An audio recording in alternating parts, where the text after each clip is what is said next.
Bismillahirrahmanirrahim. Assalamu alaikum. Welcome to Desert Rose Psychic Platform. This is me, Falak Hagoon, your course instructor. Hope you all are doing well.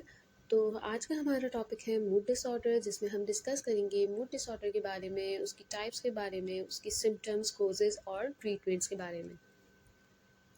सबसे पहले हम चलते हैं definition की तरफ और देखते हैं कि मूड क्या है और मूड डिसऑर्डर क्या है। Mood is basically human internal emotional state, और जब उसमें डिस्टर्बेंस आ जाती है तो हम मूड डिसऑर्डर डायग्नोज करते हैं। अच्छा, मूड डिसऑर्डर बेसिकली किस तरह डायग्नोज किए जाते हैं, मूड डिसऑर्डर की डेफिनेशन देखते हैं हम। Mood disorder are described by mark distribution in emotions, severe lows called depression और हाइज कॉल्ड हाइपोमेनिया और mania. Mood disorder basically emotions में डिस्टर्बेंस होती है, ठीक है। अब वो डिस्टर्बेंस हाई से लो दोनों चीज दोनों सिचुएशंस हो सकती हैं, दोनों स्टेट्स हो सकती हैं। अगर हम हाइज की बात करते हैं तो हाइज में मेनिया हमारे पास आ जाता है, हाइपोमेनिया आ जाता है, और लोस की अगर हम बात करते हैं तो वो हमारे पास डिप्रेशन होता है, ठीक है। फर्दर हम मूव करते हैं, टाइप्स देखते हैं। मूड डिसऑर्डर को जो है, mood disorder have been broadly categorized as bipolar disorder and depressive disorder. DSM-5 में हमारे पास ये दो इंडिविजुअल्स डिसऑर्डर के दिए गए हैं, बट जब हम मूड डिसऑर्डर की बात करते हैं तो ये दोनों डिसऑर्डर कंबाइन होकर मूड डिसऑर्डर की तरह डायग्नोस होते हैं, ठीक है। मूड डिसऑर्डर की कैटेगरी में ये दोनों डिसऑर्डर्स आते हैं, जिसमें एक बाइपोलर और उसकी सब टाइप्स और डिप्रेसिव डिसऑर्डर और उनकी सब टाइप्स होती हैं। अगर हम बाइपोलर की बात करते हैं तो बाइपोलर की जो फर्दर सब टाइप्स हैं उनमें हमारे पास आ जाता है बाइपोलर 1, बाइपोलर 2 एंड साइक्लोथेमिक डिसऑर्डर। और अगर हम डिप्रेसिव डिसऑर्डर की बात करते हैं तो हमारे पास आ जाता है major depressive disorder, distributive mood dysregulation disorder, resist depressive disorder और premenstrual dysphoric disorder. Further हम देखते हैं। अच्छा, अगर हम बाइपोलर की बात करते हैं तो बाइपोलर बेसिकली है क्या, ठीक है।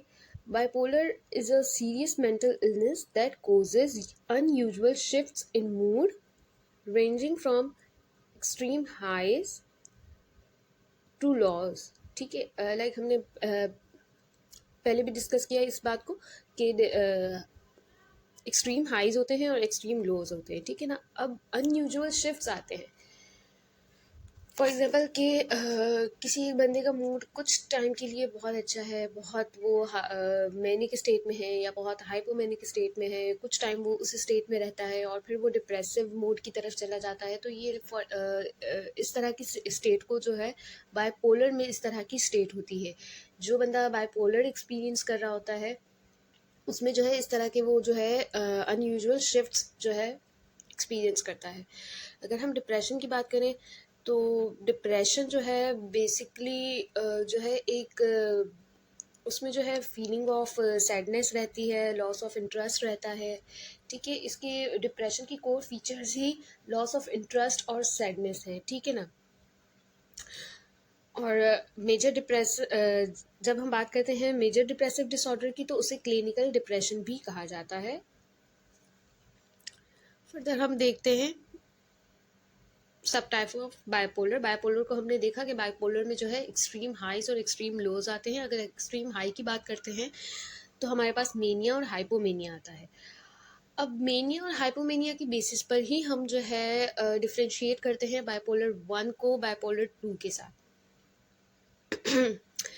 तो हम देख लेते हैं कि बाइपोलर वन में क्या है हमारे पास। बाइपोलर 1 में है having a history of at least one manic episode but sometime also having depressed or hypomanic episode as well. Like bipolar में बाइपोलर को डायग्नोज करने के लिए ज़रूरी है कि उस इंडिविजुअल ने अपनी लाइफ में कभी कम अज़ कम जो है एक मैनिक एपिसोड जो है एक्सपीरियंस किया हो। मैनिक एपिसोड हम फर्दर आगे डिस्कस करेंगे। और जो है फिर उसके पास जो है डिप्रेस्ड या हाइपोमैनिक एपिसोड की भी एक्सपीरियंस किया हुआ। इसके बाद हम देखते हैं बाइपोलर 2। बाइपोलर 2 में हमारे पास आ जाता है mood state that vary from an even mood to high to low, but the highs are less extreme and are called hypomanic state. The depressive episode may be just as severe as those in major depressive disorder. अब bipolar की अगर हम बात करते हैं तो इसमें जब हम एक्सट्रीम की बात करते हैं तो वो बहुत ज़्यादा सिवियर नहीं होते, ठीक है।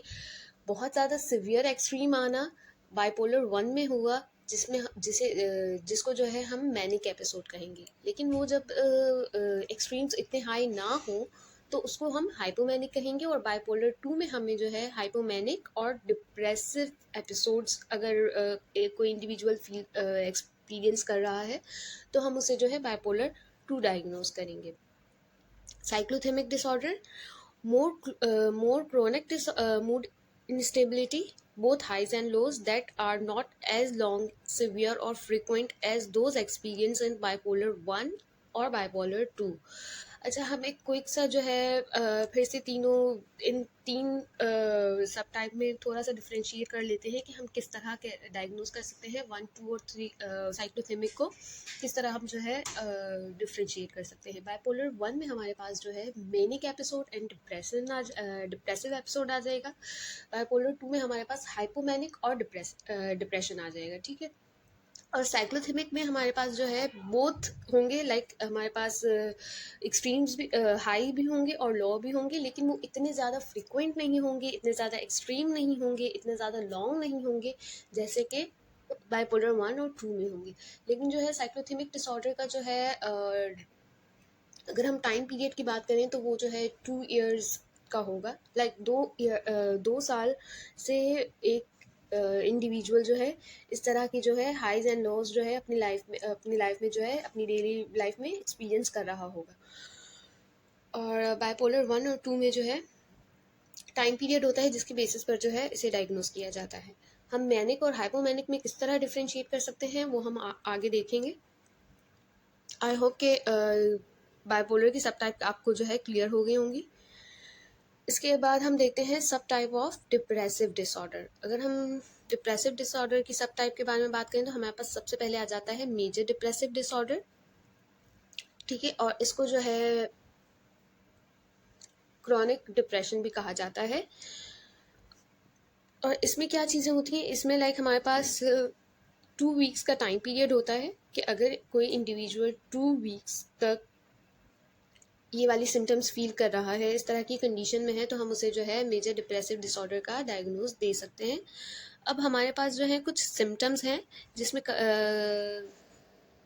हमारे पास कुछ सिम्टम्स हैं जिसमें से जो है 5 सिम्टम्स को कंपलसरी लाइक किसी भी मेजर डिप्रेसिव डिसऑर्डर को डायग्नोज करने के लिए उनमें से 5 सिम्टम्स का होना ज़रूरी है, जिसमें से सैड मूड आ जाता है, इंसोमिया आ जाता है, फीलिंग ऑफ गिल्ट आ जाता है, डिक्रीज्ड एनर्जी लेवल आ जाता है, डिक्रीज्ड कंसंट्रेशन आ जाती है, डिक्रीज्ड एप्टाइट आ जाती है, डिक्रीज्ड इन प्लेजरेबल एक्टिविटीज़ आ जाता है, इंक्रीज और डिक्रीज साइकोमोटर एक्टिविटी आ जाती है, और रिकरेंट सुसाइडल आइडिएशन आ जाता है या सेल्फ हार्म आ जाता है, और सुसाइड अटैम्प्ट आ जाते हैं, ठीक है। और ये सारी सिचुएशन, ये सारी जो है फीलिंग्स जो है 2 वीक से ज़्यादा या 2 वीक तक अगर कोई एक्सपीरियंस कर रहा है तो उस इंडिविजुअल को हम डायग्नोज कर सकते हैं as a major depressive disorder. Further हम मूव करते हैं नेक्स्ट सब टाइप्स की तरफ, जिसमें जो है डिस्ट्रीब्यूटिव मूड डिसरेगुलेशन डिसऑर्डर आ जाता है। बेसिकली ये वाला डिसऑर्डर जो है बच्चों में और अडोलसेंस में फ्रीक्वेंट एंगर आउटबर्स और इरिटेबिलिटी जो है शो कर रहा होता है। लाइक ज़्यादातर उसमें जो है बहुत ज़्यादा एंगर आउटबर्ट्स हो रहे होते हैं, ठीक है, और वो जो है बहुत ज़्यादा इरिटेबिलिटी शो कर रहा होता है। सिचुएशन इतनी जो है नहीं होती कि लाइक हमें गुस्सा आए या ऐसा कुछ हो, बट जो है जो इंडिविजुअल इस मूड डिसरेगुलेशन डिसऑर्डर से जो है सफ़र कर रहा होता है उसके आउटबर्स्ट ज़्यादा होते हैं। अच्छा, आगे हम देखते हैं प्रिसिस्ट डिप्रेसिव डिसऑर्डर, और इसे डिस्थाइमिया भी कहा जाता है। अच्छा, इसमें है कि which means a depressed mood that is not severe enough to meet the criteria for major depressive disorder is defined as the depressed mood for at least 2 years in adult and 1 year in children and adolescents. Like देखिए, जब हम depressive disorder की बात करते हैं तो इसका core feature he loss of interest होता है और सैडनेस होती है, ठीक है। एक मेन एक जो है, हम किस बेसिस पर एक टाइप को दूसरी टाइप से जो है डिफरेंशिएट कर सकते हैं, वो उनका टाइम ड्यूरेशन होता है। लाइक हमने पीछे डिस्कस किया कि मेजर डिप्रेसिव डिसऑर्डर को डायग्नोज करने के लिए हमें 2 वीक्स की जो है 2 वीक्स की टाइम ड्यूरेशन जो है चाहिए होती है, कि अगर 2 वीक्स तक एक इंडिविजुअल इस तरह की फीलिंग्स को एक्सपीरियंस कर रहा है तो हम मेजर डिप्रेसिव डिसऑर्डर डायग्नोज करेंगे। जबकि अगर 2 ईयर्स आ रहा है इन फीलिंग्स के साथ और इतनी सीवियर नहीं है तो हम उसको जो है प्रिसिस्ट डिप्रेसिव डिसऑर्डर डायग्नोज करेंगे। और ये क्राइटेरिया फॉर अडल्ट्स है। अगर अडल्ट्स और चिल्ड्रन की हम बात करें तो उनका क्राइटेरिया फॉर 1 ईयर है। अच्छा, इसके बाद हमारे पास आ जाता है the pre menstrual dysphoric disorder, जो कि है जिसमें जो है irritability, anxiety, depression and emotional ability जो है डिस्टर्ब हो जाती है, ठीक है। और ये जो है मेंस्ट्रुअल साइकिल का जो स्टार्टिंग होता है उससे 1 वीक बिफोर होता है, ठीक है। फर्दर फर्दर हम आगे मूव करते हैं तो हमारे पास मेनिया आ जाता है। आई होप कि हमने अब तक जो चीज़ें कवर की हैं वो आप लोगों को क्लियर होंगी। हमने बाइपोलर की सब टाइप्स और डिप्रेशन की सब टाइप्स कवर की हैं। अब हम आगे बढ़ते हैं मेनिया, जिसके बारे में हमने बात की थी कि बाइपोलर 1 में मेनिया का एक एपिसोड और डिप्रेसिव एपिसोड्स होते हैं। अब मेनिया बेसिकली हमारे पास क्या होता है, मेनिया की कुछ सिम्टम्स हैं जिसकी बेसिस पर जो है हम डायग्नोज कर सकते हैं कि बाइपोलर 1 है, because bipolar 1 required single episode of mania. तो मेनिया में हमारे पास अनकंट्रोलेबल एक्साइटमेंट आ जाती है, फीलिंग हैप्पी और इलेटेड आ जाता है, फीलिंग इरिटेबिलिटी और वेरी एजिटेटेड आ जाता है, हाई एनर्जी और high level of activity, high self esteem, racing thoughts, insomnia, risky behavior, thoughts of suicide or harm, और people can experience psychotic symptoms as well, जिसमें जो है हमारे पास hallucination और delusions आ जाते हैं। जब एक इंडिविजुअल मैनिया की स्टेट में होता है तो उसको जो है हॉस्पिटलाइज करने की भी ज़रूरत होती है। लाइक उसके रिस्की बिहेवियर्स इस तरह के होते हैं या उसके हेल्यूसिनेशन और डिलूजन्स इस तरह के होते हैं, उसका जो है खुद को हार्म करने का या उसकी सुसाइडल आइडिएशन इस तरह की होती है कि हमें वहाँ पे हॉस्पिटलाइजेशन की नीड होती है, ठीक है। आज के लिए हम यहीं पर अपना टॉपिक को रोकते हैं। फर्दर हम इंशाल्लाह डिस्कस करेंगे नेक्स्ट वीडियो में। तो मज़ीद हम जो है मिलते हैं इंशाल्लाह नेक्स्ट वीडियो में। फ़र्दर हम आगे डिस्कस करेंगे हाइपोमेनिया, डिप्रेसिव सिम्टम्स और कॉजेज़ वगैरह को हम डिस्कस करेंगे। आज के लिए इतना ही। Thank you. अल्लाह हाफ़िज़।